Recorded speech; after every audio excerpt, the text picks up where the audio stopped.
Hello everyone, my name is Shahzad Khan, working in New Catholic Mission School, Jhabua. We will teach you subject science. Today we are going to take chapter number 1 of standard 7, that is nutrition in plants. Here the only key concepts or the revision notes are to be mentioned in this video, which are to be helpful in the exam time, as there is only definitions with the examples are to be given, not to take the whole examples or whole paragraphs of your textbook. First, that is nutrition. If a question comes, what is nutrition, then this will be the answer for you. It is a mode of taking food by an organism and its utilization by the body. So in the sense, nutrition is done with the help of the different kinds of food taken by our body. Then what kind of nutrients we are getting here? The component of food that provide nourishment to the body. Different nutrients are to be there in our foods, which are to be helpful for development of our growth to the body. All organisms take food and utilize it to get energy for the growth and maintenance of their bodies. As already I mentioned this thing, that nutrients will be helpful to maintain energy for growth and the maintenance of their bodies. Green plants synthesize their food themselves by the process of photosynthesis, so they are called autotrophs.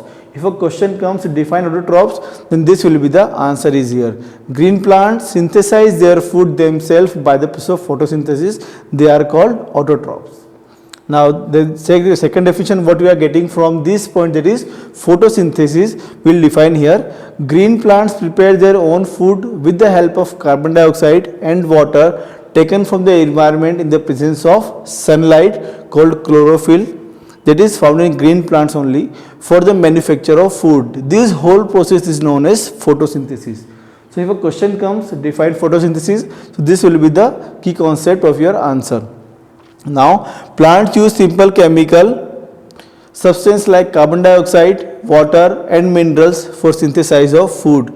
So this will be the chemical substance which will count. If a question comes, what are the chemical substances which to be used for synthesis of food, then the answer will be carbon dioxide, water and minerals. Chlorophyll and sunlight are the essential requirement for photosynthesis.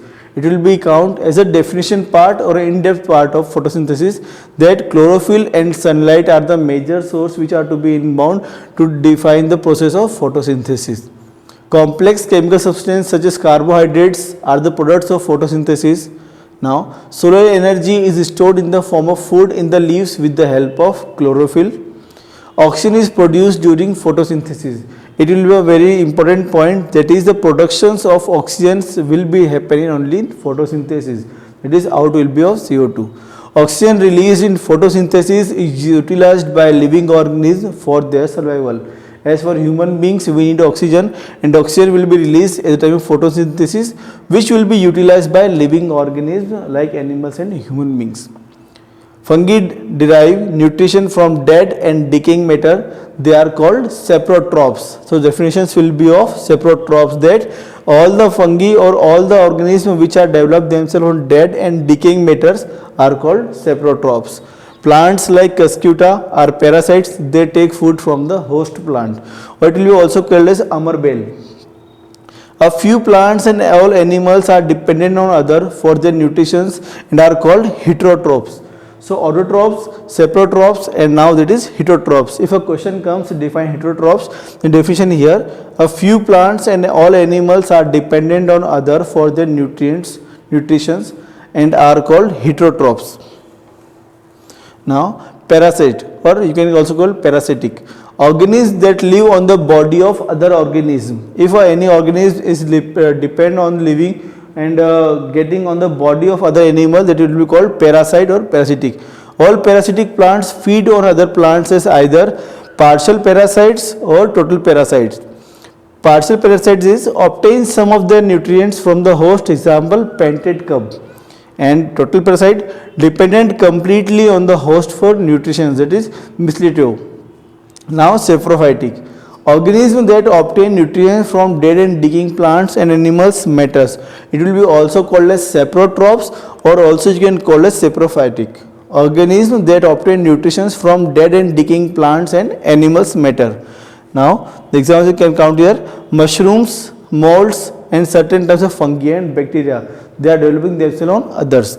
Now insectivorous plants. Green plants which obtain their nourishment partly from soil and atmosphere and partly from small insects. Example, pitcher plant, bladderwort and Venus flytrap.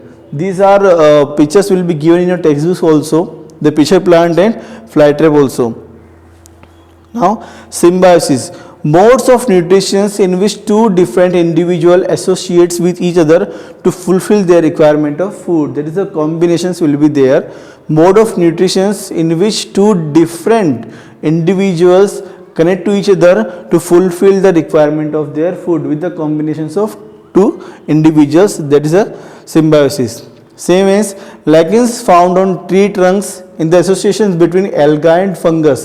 So lichens will be work here as a mode of nutrition with the associations of alga and fungus. So it will be counted as a symbiosis. Alga obtains water from fungus and it in turn obtains food from the alga. So both are making a combinations for each other to develop a mode of nutrition for their growth. Clear? So these are the only key points which are a kind of source to key remember for the exam time. If you don't have a time to read all the notebooks and the textbooks or all the questions, so this will be very much helpful to remind you all the definitions with help of examples. So if you are getting much more any doubts, you can mention us so that we can redefine the new definitions with new examples and new key points to the chapter. Thank you.